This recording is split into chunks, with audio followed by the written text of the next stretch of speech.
Right, so we're going to kick off the debate on mobile. Just going to start with a fact. Did you know that there are more mobiles than toothbrushes in this world? Is this true? How did you know that? It's a fact. Who's counting? Anyway, on that note, I'm going to hand you over to the lovely machine.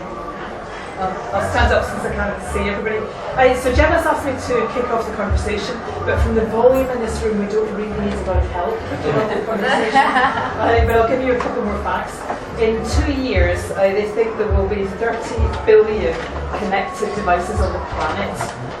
Now, today we're having 1.7 children per family. But we'll have about 6 connected devices, and each of those children will have kind of 6 connected devices. So that's all kind of rather scary.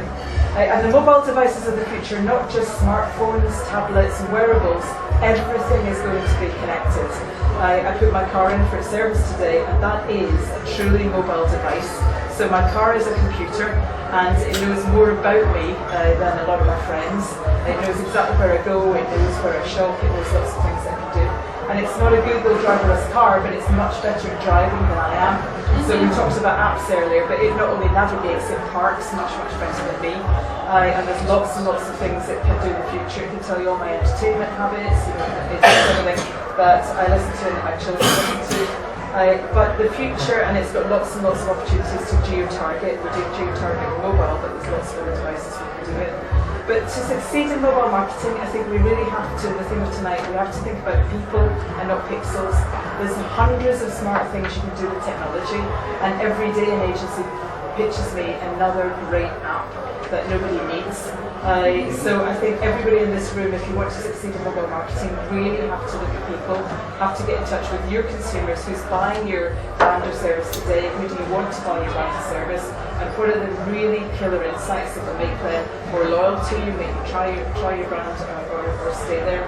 And I think you need to deeply understand what they want in order to succeed.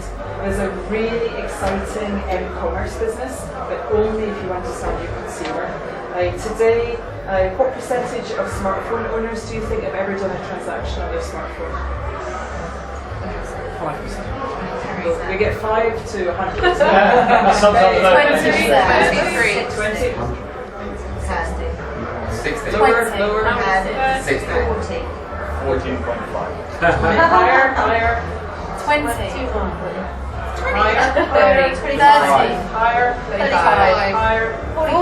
Higher. 50. Yes, that was a long time. No, sorry, I thought you were going to say 50. So 50% of smartphone owners have done a transaction on their smartphone, including some 13-year-olds. Have opened up PayPal accounts and done all sorts of things. And tablet owners, how many people have done a financial transaction on their tablet? The UK tablet owners? 80%, yeah. 8 out of 10 people have done transactions. So absolutely huge. So there's a really big e-commerce industry, and people are looking at mobile devices as a way to simplify their lives. But you have to do it right. And I think it's incredibly important that you look at things that are appropriate for your consumer, you look at insights that drive them, and the content has got to be simple, and the content has got to be appropriate. And Gemma asked me to talk about a couple of things PG have done recently. We're not a World Cup sponsor, but 9 out of 10 people think we are. With the Gillette brand, and a smaller number think we are with Head & Shoulders. We've had a very, very mobile World Cup. Now on the Gillette business, we've got a very active kind of campaign with some of our partners. So we've done Gillette Soccer Saturday for 20 years with Sky, and we've got a lot of mobile content with Sky. We've got partnership with ITV in the World Cup, where we're doing a huge amount there.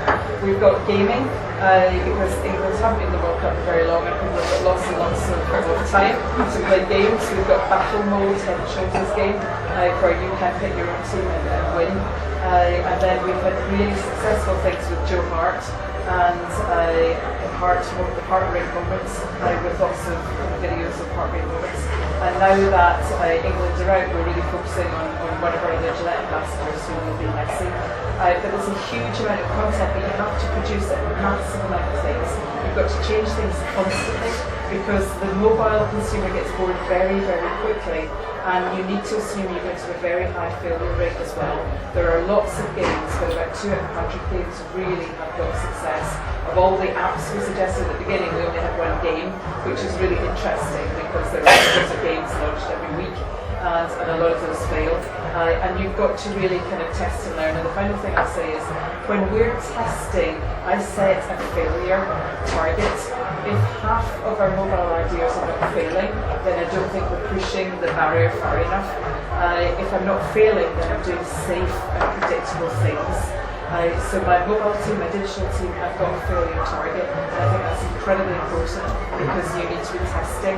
And I think you also need to be doing things multimedia, and a lot of our partners, Yahoo and ITV, and some of the people are in the room today, and they should be multimedia. The consumer should be seeing a different brand of mobile or a different experience of mobile. The best mobile things we've done are linked in with multimedia platforms and other things in other media. So Piers from Yahoo is going to talk a little bit with some more kind of thoughts.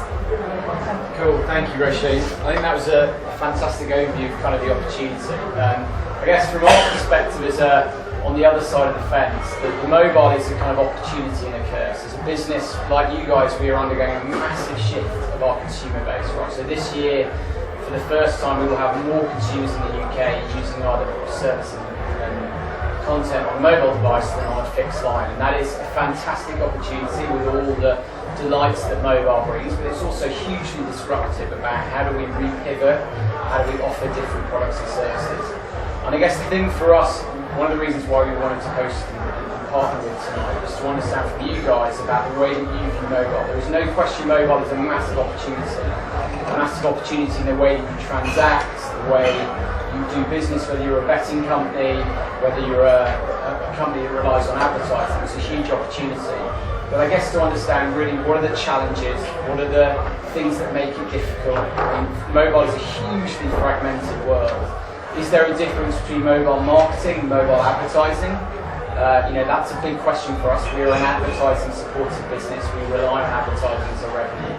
And there's a big discrepancy between the amount of time people spend on their mobile and the amount of advertising money spent on mobile. And every analyst you speak to will always say that that is a delta that must be changed, that it is preordained in every business that has gone before, that if eyeballs are there, ad revenue will follow.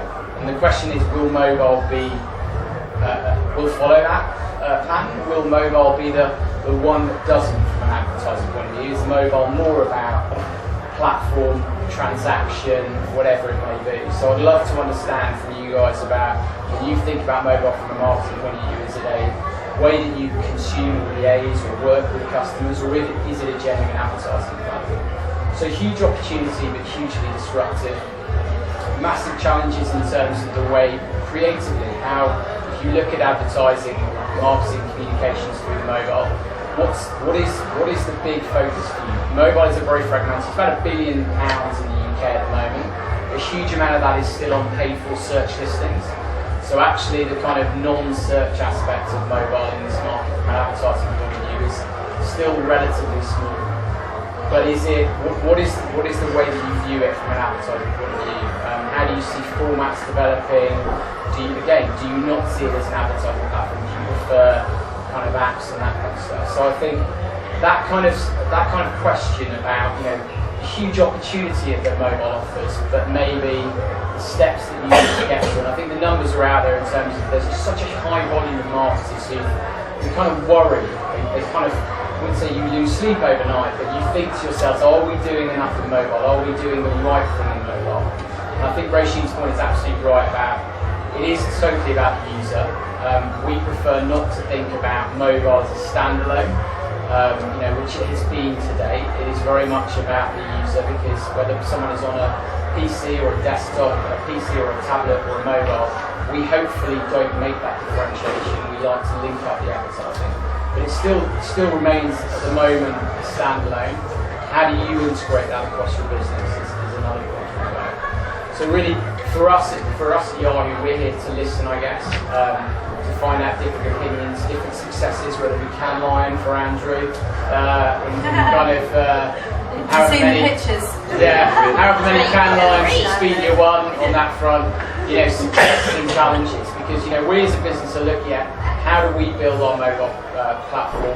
We obviously require and we depend on advertising revenue, so we want to build our products and our future-proof our business depending on what you guys want to spend money on. So I would hope there'll be lots of opinion on the floor.